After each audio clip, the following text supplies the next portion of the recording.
I guess you think you know this story. You don't. The real one's much more gory. The phony one, the one you know, was cooked up years and years ago and made to sound all soft and sappy just to keep the children happy. Mind you, they got the first bit right. The bit where, in the dead of night, the ugly sisters, jewels and all, departed for the palace ball, while darling little Cinderella was locked up in a slimy cellar where rats who wanted things to eat began to nibble at her feet. She bellowed, "Help, and let me out!" The magic fairy heard her shout. Appearing in a blaze of light, she said, "My dear, are you all right?" "All right," cried Cindy. "Can't you see? I feel as rotten as could be." She beat her fist against the wall and shouted, "Get me to the ball! There's a disco at the palace. The rest have gone and I'm jealous. I want a dress, I want a coach, and earrings and a diamond brooch, and silver slippers, 2 of those, and lovely nylon pantyhose. Done up like that, I'll guarantee the handsome prince will fall for me."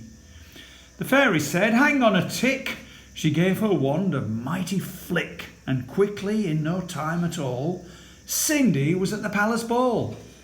It made the ugly sisters wince to see her dancing with the prince. She held him very tight and pressed herself against his manly chest. The prince himself was turned to pulp. All he could do was gasp and gulp.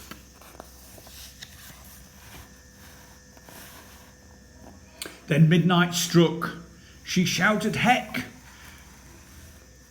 I've got to run to save my neck." The prince cried, "No, alas, alack!"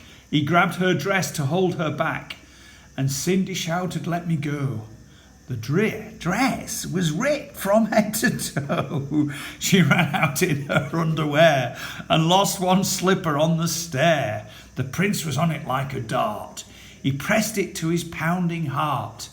"The girl this slipper fits," he cried, "tomorrow morn shall be my bride.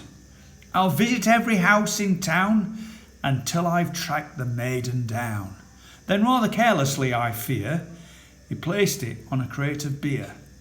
At once, one of the ugly sisters, the one whose face was blotched with blisters, sneaked up and grabbed the dainty shoe and quickly flushed it down the loo. Then in place she calmly put the slipper from her own left foot. You see, the plot grows thicker and Cindy's luck starts looking sicker.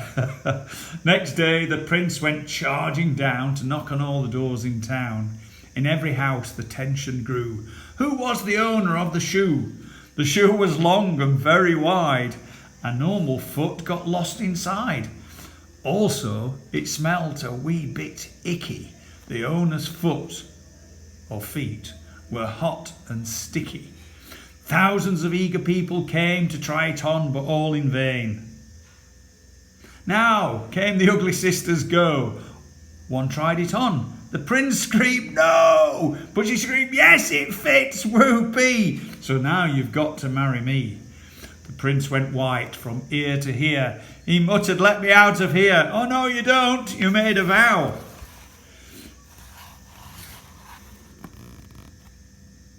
"There's no way you can back out now." "Off with her head," the prince roared back.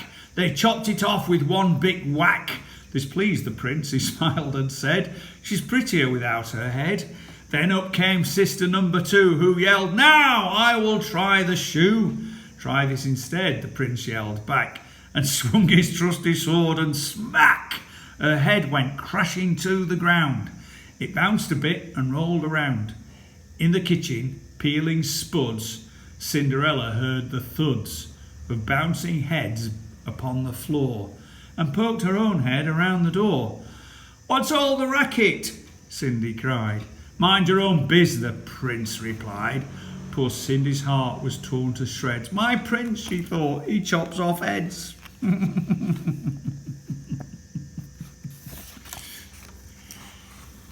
How could I marry anyone? Oops.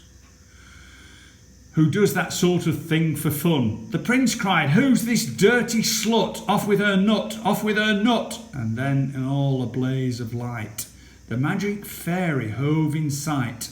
Her magic wand went swoosh and swish. "Cindy," she cried, "come make a wish. Wish anything you have, no doubt, that I will make it come about." Cindy answered, "O kind fairy, this time I shall be more wary. No more princes, no more money. Have had my taste of honey. I'm wishing for a decent man. They're hard to find. Do you think you can?" With a minute, Cinderella was married to a lovely fella, a simple jam maker by trade, who sold good homemade marmalade. Their house was filled with smiles and laughter, and they were happy ever after. So that's Cinderella.